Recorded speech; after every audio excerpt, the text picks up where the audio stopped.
Oh mon Dieu, où sont passés les vidéos voleurs de poules? Il y a pas mal de gens qui se posent la question. Dans cette vidéo, je vous réponds et je vous explique comment j'ai failli perdre ma chaîne YouTube. Warketo, warketeuse, bonjour, bienvenue sur cette chaîne où on parle de marketing, de business et d'entrepreneuriat. Je suis Olivier, entrepreneur à Los Angeles, et aujourd'hui je vais répondre à une question qui revient souvent ces derniers jours. Où sont passées mes vidéos voleurs de poules? Certains l'ont remarqué, ça fait quelques jours que j'ai dépublié la plupart des vidéos voleurs de poules de la chaîne. Pourquoi j'ai fait ça? Il y a plusieurs raisons, mais la raison numéro 1, c'est que ces vidéos, même si je suis 100% dans mon droit qui est le fair use, c'est-à-dire d'utiliser les vidéos d'autres youtubeurs à des fins de commentaires, de critiques et de recherche sans leur accord, il n'empêche que depuis le départ, la chaîne s'est déjà prise quelques copyright strikes. Copyright strike, c'est en gros quand un créateur de contenu dit à YouTube « Je ne suis pas d'accord, ce créateur utilise mon contenu sans mon accord ». Et il faut savoir que sur YouTube, à partir du moment où on a 3 copyright strikes, la chaîne est détruite. Elle est terminée, on l'enlève de YouTube, clac, hop,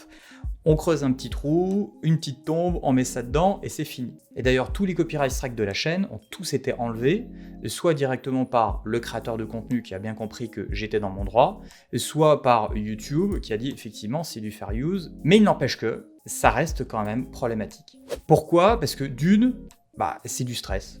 C'est clairement du stress de se dire que là, je vais arriver bientôt à 5000 followers et que juste pour quelques vidéos, je risque tout. C'est quand même sacrément dommage, surtout pour ce genre de personnes.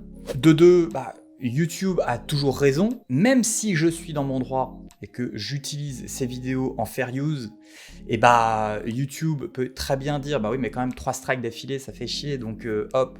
Avec 5000 followers, très clairement, j'aurai aucun poids, et donc YouTube a toujours raison et gagne toujours à la fin. Et c'est pas pour payer des avocats des milliers de dollars juste pour 5000 followers, ça vaut clairement pas le coup. Mais c'est surtout aussi parce que je me suis aussi rendu compte que je pouvais aussi avoir ma part de responsabilité là-dedans. Et ça, pour le coup, je l'assume totalement. C'est que pour certains, et notamment pour les 2 plus récents voleurs de poules, il y en a un qui, clairement, s'est rendu compte de son erreur de parcours. Il l'a dit lui-même, il a fait ça pour les vidéos, pour les views, pour les abonnés, pour la notoriété. Et clairement, il a le droit aussi à une deuxième chance.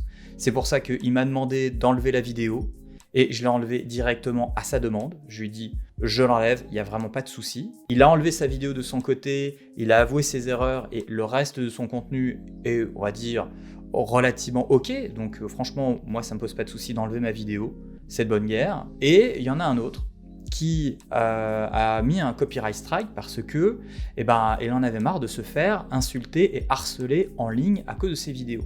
Et clairement, même si ces vidéos de voleurs de poules sont créés pour vous éduquer sur ne pas vous faire arnaquer, ne pas croire en des belles choses en ligne, etc. Parce que clairement, ça n'existe pas et c'est vendre du rêve.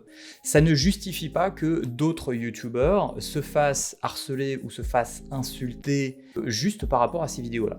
Et donc, clairement, il a levé son strike et je me suis engagé à enlever la vidéo aussi. Il a enlevé aussi sa vidéo aussi de son côté parce qu'il s'est aussi rendu compte de son erreur. Et je pense que ces vidéos-là de voleurs de poules sont aussi là, et principalement surtout, évidemment pour vous éduquer, mais aussi leur montrer qu'on ne peut pas faire tout et n'importe quoi sur Internet et qu'on ne peut pas se permettre tout et n'importe quoi sur YouTube. Il y a des limites, il y a des gens qui regardent, des gens qui n'y connaissent rien, qui regardent, des gens qui s'y connaissent et qui regardent aussi, et que c'est pas parce que YouTube est un peu flexible et on va dire un peu relax sur certains sujets qu'on peut se permettre tout et n'importe quoi. Et puis c'est surtout qu'en plus on a tous droit à une deuxième chance. Et clairement, pour ceux qui ont fait, on va dire, une vidéo voleurs de poules clairement, mais qu'ils se sont rendus compte de leur erreur, qu'ils ont enlevé la vidéo et qui demandent une deuxième chance, moi pour le coup, je suis totalement d'accord avec ça. Et c'est pour ça qu'il y a certaines vidéos que j'ai enlevées de ma chaîne et de la playlist voleurs de poules. Donc qu'est-ce qui va se passer maintenant?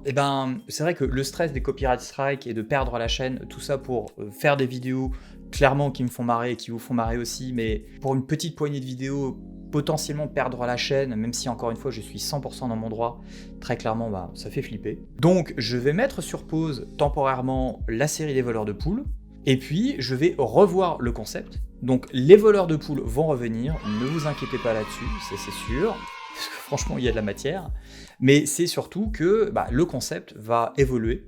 Je vais essayer de repenser la chose et voir comment le voleur de poules peut continuer à vous éduquer sur les arnaques qui se passent sur Internet, sans pour autant générer de la haine envers les voleurs de poules, parce que c'est clairement pas le concept et c'est vraiment pas l'idée qu'il y a derrière. Et puis tout en laissant aussi la possibilité à ces parfois jeunes voleurs de poules qui veulent faire comme les copains, faire de l'argent, faire des vues sans vraiment s'y connaître, et à leur donner une deuxième chance, quand ils le méritent, évidemment, parce qu'il y a des gens qui enchaînent, et très clairement, la deuxième chance, ça fait longtemps qu'elle est périmée.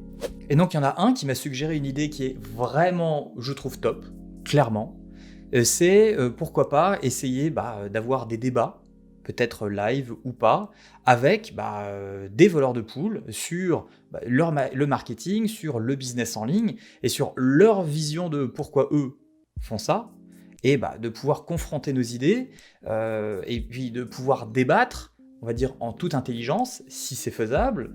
Je suis pas sûr que ça marche vraiment, parce que trouver, à mon avis, un voleur de poules, ou en tout cas un infopreneur, et qui est d'accord pour venir débattre, c'est que déjà clairement il est sûr de lui, mais la plupart du temps, vu que c'est des gens qui n'y connaissent rien, je pense que ça va être compliqué, mais pourquoi pas, peut-être un jour, ça peut le faire. En tout cas je l'espère, parce que ça peut vraiment être super intéressant. Ou alors juste couvrir certaines tendances, vu qu'ils se copient tous les uns les autres, vu qu'ils se plagient tous les uns les autres, et même qu'ils plagient déjà les youtubeurs américains qui eux-mêmes se plagient les uns les autres, donc de toute façon ils font tous la même chose, essayez de couvrir des tendances de voleurs de poules et vous démontrer pourquoi c'est n'importe quoi, peut-être juste avec des screenshots. Je vais y réfléchir, je vais essayer de voir, mais bon, encore une fois, ne vous inquiétez pas, les voleurs de poules vont revenir, sous une forme un peu différente, ça c'est sûr, mais je pensais que c'était important de vous mettre à jour,